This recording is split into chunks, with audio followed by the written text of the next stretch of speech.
Imana isubwenge yatanguye konseri muri dereva kugira ngo wabibone n'abazakira Yesu. Haleluya. Ikindi cya kabiri ukureba uko ukuri nari umugore murebere nari murebere naciye bugufi gusaza sinjye noneho nari mfite inosi rirerire nahitamo turiya mugore kubona imari izamura rwose. Ubwo rero inzoga narazinywaga yewe nakumva kafashe nareba nkabona abantu banareba nkabonamo babiri nkihumbura nkanga kandi bakaba babiri ntinafashe. Ariko njya kwakira agakiza nakakiriye nyuma ya jenoside ho gatoya nari mfite imyaka 31. Ndashimira Imana yampaye agakiza. Imana yanyujije ibintu byari byarananiye nkurikije uko nigishijwe naragendaga nkavuga nibwira Mariya ati muwe mbabaye ugize ibintu birambangamiye mbabaye ugize ariko ntibyakunze. Narasengaga cyane mu idini nari ndimo nkunda Imana cyane pe ndumva yindi kuba ndi umwana no kugeza uyu munsi nicyo gihe narabikora nkagenda ngasaba Imana rwose ngize ibyo bintu ariko ntibyakunda. Kubera rero ko Yesu yabinyujije sinjya ngira isoni zo kubivuga. Yesu yarangije nta mpamvu yo kubika amabanga ya Satani. Naraki kandi nukomeza kubibika we mubi bizakugarukaho tumwe nagusuka ikawa. Ndashimira Imana yo mu ijuru yanyujije ikintu cyitwa itabi. Itabi mwumva iryo tabi sinzi wenda murumva ko nisigara nayo narayinyoye ariko hari itabi bita ikibabi batapunaga bagashyira n'icumu cya gikukuru.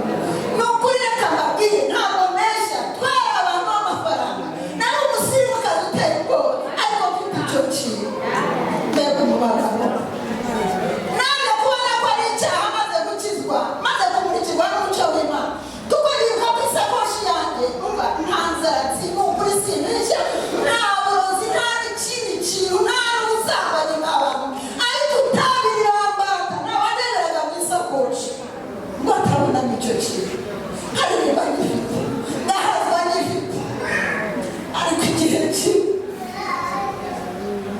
haleluya igihe kimwe nemereye Yesu gusa nemereye ikintu akinkura ku buryo nta uzi ko umuntu areka ikintu nyuma akazana gitekereza ariko ntabwo aribyo agitekereza cyangwa kimpumure neza kuko Yesu yabonye umuruho narushere mu mabara nagize antabara.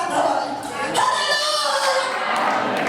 Ikindi cya kabiri ukureba uko ukuri nari umugore murebere nari murebere naciye bugufi gusaza sinjye noneho nari mfite inosi rirerire nahitamo turiya mugore kubona imari izamura rwose nkumva n'undi muntu mba muri icyo kintu ngira imisatsi igera ibingibi ibyo bintu birambata nagira ngo kiriho gukurikira ijambo ry'Imana nkajya mu musatsi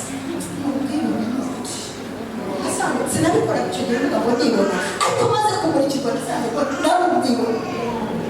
Ndashimira Imana yanyujije ibyo bintu najyaga mvuga Satani yambwanga neza umutambarugira agahanga akamenyamara ntacyo bitwaye. Ndashimira Imana ntabwo ari ukubasetsa ibi bintu ndabivuga kuko Yesu yavuye ahakomeye. Ikindi rero cya gatatu ni inzoga.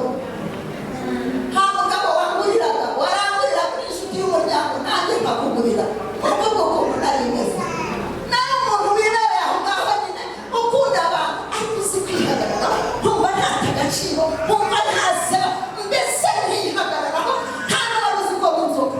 Namaze no gukizwa umugabo umwe wacu ni se w'amaguru mwamuzi twari duturanye haragira ngo bari bagiye gukizwa ikibi ibintu byose nta kintu ubu ugiye kujya wibeshye ariko njyewe wari umushe nabisi. Ubwo rero inzoga narazinywaga yewe nakumva kafashe nareba nkabona abantu banareba nkabonamo babiri nkihumbura nkanga kandi bakaba babiri ntinafashe ngenda ntibamenyaga aho nyuze. Haleluya.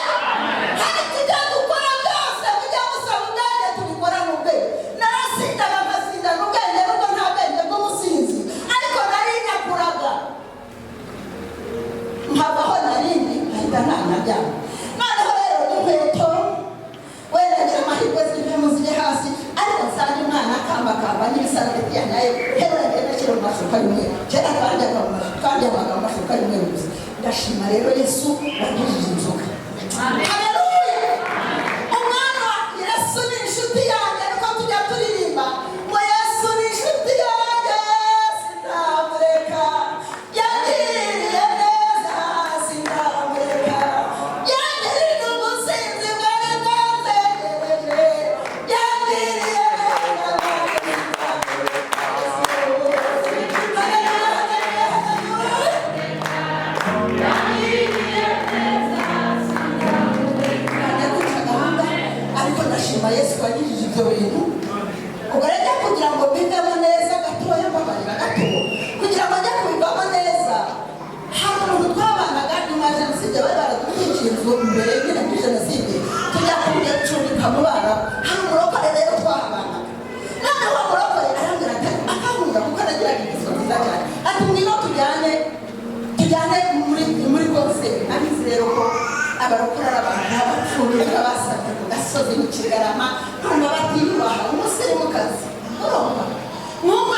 mwene wacu ari Rwamagana ndavuga ntigeka tugende agafite ko mwishiramo bagategeka spray imisatsi yamisatsi ndasokoza ndagenda ntihagera Imana isubwenge yateguye konseri muri dereva kugira ngo bamwibone n'abazakira Yesu. Haleluya!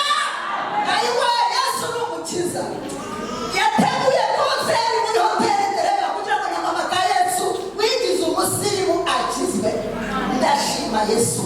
Naragiye mpageze umukozi w'Imana hitandoro haravuga ati yewe wa mubyeyi ubwo ndabona we muri make ati yewe wa mubyeyi watuzuba bya saa munani genda njyaga mu kiliziya nta wundi muntu urimo kugira ngo senge jyenyine nyine ndabura amaboko muri icyo shaka nta wundi muntu ndeba.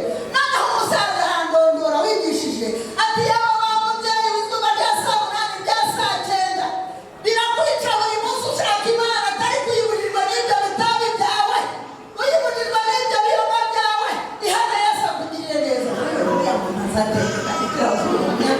Nashimaga Imana kuva icyo gihe rero narihane hari kuri Noheli kuri donanye ubwo narapfashe nitaba inzoga icupa ryari 20 kandi urutoki rw'ikigene ngura 200 muri icyo kintu nasanze barimo bamwanda babura ngiye umuntu yavuze ibyanjye bigendeye gukizwa.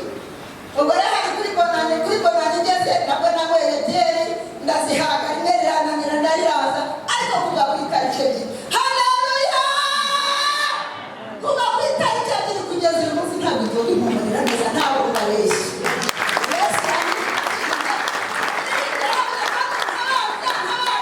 Ntuzansubize mu mibabaro yanjye ntabwo Yesu yansubijeyo. Ndashimira Imana ko yafashe akamkomeza nkongera ngakomeza umurimo nakora umurimo muri korali Rwamagana yitwa Intumwa ya Paruwasi Rwamagana. None nakomereje umurimo witabaza mu myaka mfite nzakorera Imana kugeza ashaje kuko Yesu yangiriye neza. Yesu akamugisha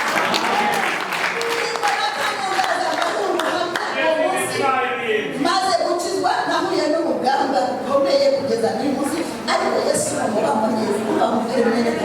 Yesu umubamo neza ukamubamo neza apana kujya mu muhanda ngo Yesu ukamubamo nawe akakubamo niba bazakubita n'ibihumbi bizakubita iyo abayobozi bahaguruka bagahagarara bikanatugeraho tukabibona ariko Yesu akaturira. Yesu mumumere icyubahiro.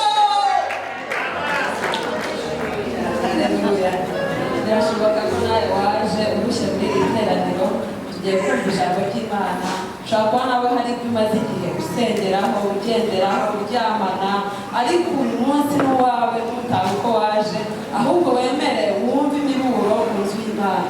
Twakire mushumba wacu Bosco tambuka usuhuze iteraniro usengere n'umwigisha w'ijambo ry'Imana. Haleluya! Haleluya! Nagira ngo muhaguruke dusenge Imana.